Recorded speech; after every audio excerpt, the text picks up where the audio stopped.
हे बघ प्राजू, मी जे काही करते ते पूर्ण विचारपूर्वक करते आणि मला वाटतं तू माझं ऐकावंस.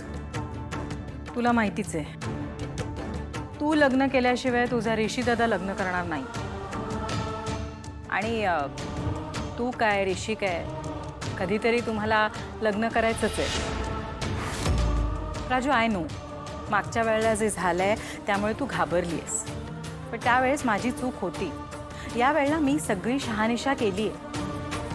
संध्याकाळी जे मॅचमेकर येणार आहेत ते तुझ्याकरता स्थळं आणतील, त्यातली काही तू सिलेक्ट कर आणि तुला जी मुलं आवडतील त्या फॅमिलीजला आपण भेटू आणि पुढे काय होतं ते बघू. ओके? पण आई, हे चुकीचं आहे. काय चुकीचं आहे बेटा?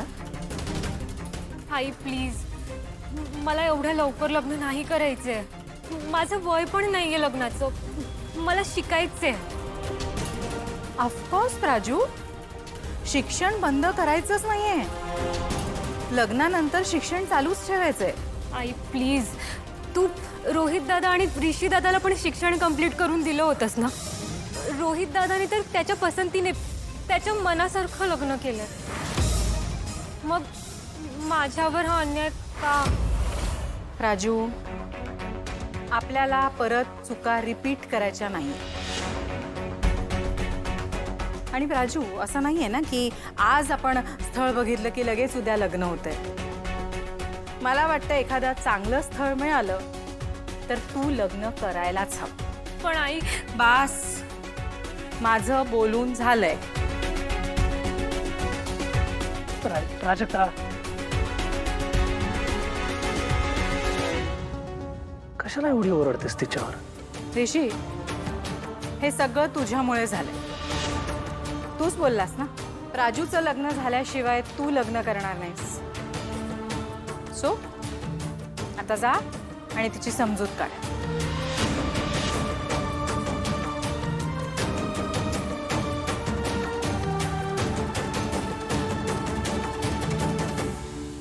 ग्रॅनी आजी, आपण काय ऐकतोय त्या पागल आजीचं? ती तर काहीही बोलत राहते, पण तुम्हाला माहिती आहे ना, मला ती कमळी अजिबात आवडत नाही.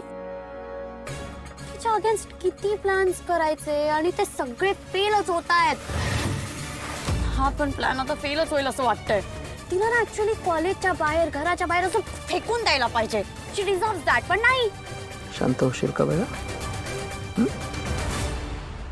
ड्रायव्हर, जर बाहेर जा.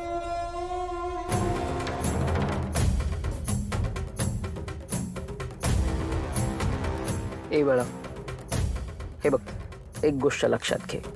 हे दोन जे विषय आहेत ना, ते फार वेगवेगळे आहेत. कबड्डी, कॉलेज हा वेगळा विषय आहे आणि आपण आत्ता ज्या विषयावर आहोत ना, तो पूर्ण वेगळा. ती कमळी इंटर कॉलेजिएट कबड्डीसाठी खेळू शकणार नाही. ही जबाबदारी पूर्णपणे माझी. त्या बी टीमचं काय करायचं ते मी पाहिजे. ग्रॅनी आजी, ते सोड आता. I am talking about this moment. आपल्याला आता आजीचं ऐकायची गरज आहे का? बेबी, जरा शांत हो. आता तू मला सांग, तुझ्यापेक्षा तुझ्या ग्रॅनी आजीला जास्त कळतं की नाही? हो ना? येडू, मला ना कळतच नाही. माझ्या फ्रेंड्सला जेव्हा कळेल ना की मी या गावछापला माझ्या कार मधून घ्यायला आली आहे त्यांच्या हॉस्टेलच्या बाहेर आणि वेट करतेय, तेव्हा माझा किती इन्सल्ट होणार आहे ना. I can't imagine. कसं कळणार आहे? कुठे होत आपण? इथे गाडीत आहोत ना. कळणार आहे का कोणाला? कोणी पाहतंय का? नाही ना. उगीच नको त्या गोष्टींचं टेन्शन घेते. आणि हे बघ, आपण फक्त तिला सांगायचंय की खाली आम्ही गाडीत तुझी वाट बघतो, त्यावरून खाली निघून या. बस झालं. मग काय? ड्रायव्हर,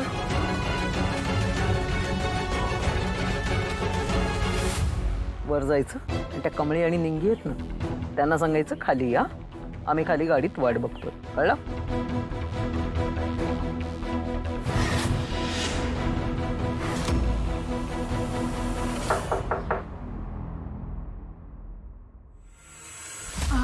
या की दादा.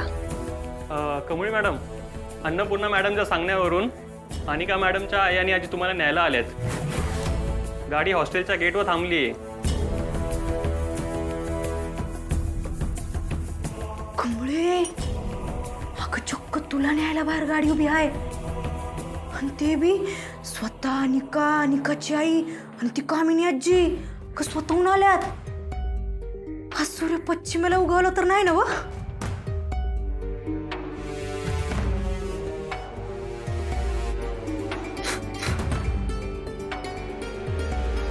काका,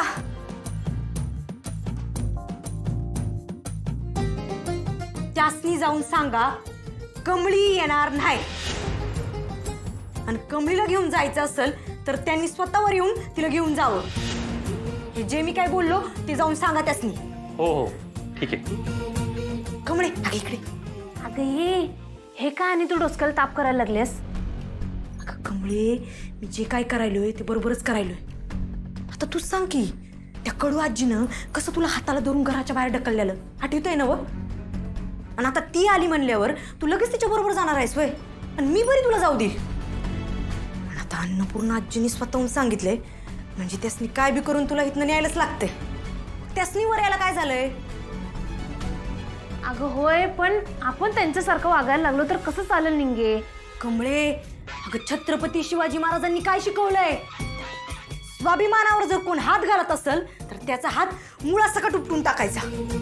जिथं शक्ती लावायची तिथं शक्ती, आणि युक्ती लावायची तिथं युक्ती. अगं होय, मला माहित आहे, पण बस कमळे, मी तुझं काय बी ऐकणार नाही. मला तुझ्याशी अजिबात नाही बोलायचंय. हा, बरं ठीक आहे, मग जातो मी. हे सगळं तुझ्यामुळे होतंय. दादा, तुला लग्न नव्हतं करायचं तर सरळ नाही म्हणून सांगायचंच ना आईला. मला का मध्ये आणलंय? मला का सगळ्याची शिक्षा मिळतीये? चिल चिल, रिलॅक्स, जरा शांत हो प्लीज. मी तुझ्या बरोबर आहे, डोंट वरी. अच्छा, हो का? तू खरंच माझ्यासोबत असतास ना तर आई समोर माझी बाजू घेतली असतीस. अगं दगड, तुझी बाजू घेतली असती तिच्या समोर तर ती आणखी नसती का चिडली? तू एकच गोष्ट लक्षात ठेव की मी तुझ्या सोबत आहे. नाही ना करायचं तुला लग्न, नको करू, मी काढीन मार्ग. मला एक गोष्ट सांग, तुझ्या मनात कोणी आहे का? नाही दादा. बिकॉज मी काहीतरी एक वेगळा मार्ग काढायचो आणि नंतर काहीतरी वेगळं व्हायचं. I don't want that. ठीक आहे, तुला आत्ता लग्न नाही करायचं आहे, इट्स फाईन, बट लाईफमध्ये कधी ना कधी तुझा पार्टनर तुला निवडायचाच आहे ना. हो दादा, पण तो मुलगा माझ्या पसंतीचा असला पाहिजे ना. हा, आणि तो लास्ट टाइम आलेला मुलगा कसा होता आठवतंय ना तुला? मला आठवतंय. सी, मी हे नाही म्हणते की तू लग्नासाठी तयार हो. मी एवढंच म्हणतोय की तू जर का आईला डायरेक्टली विरोध केलास तर ती तिच्या बाजूने आणखी जोर लावणार. Instead do what I did. तिला काय स्थळं बघायचे ती बघू देत, तू नकार दे. सिम्पल. आपण आपल्याला हवं तेच करूया, पण तिच्या कलाकलाने. गेटिंग माय पॉइंट? गुड.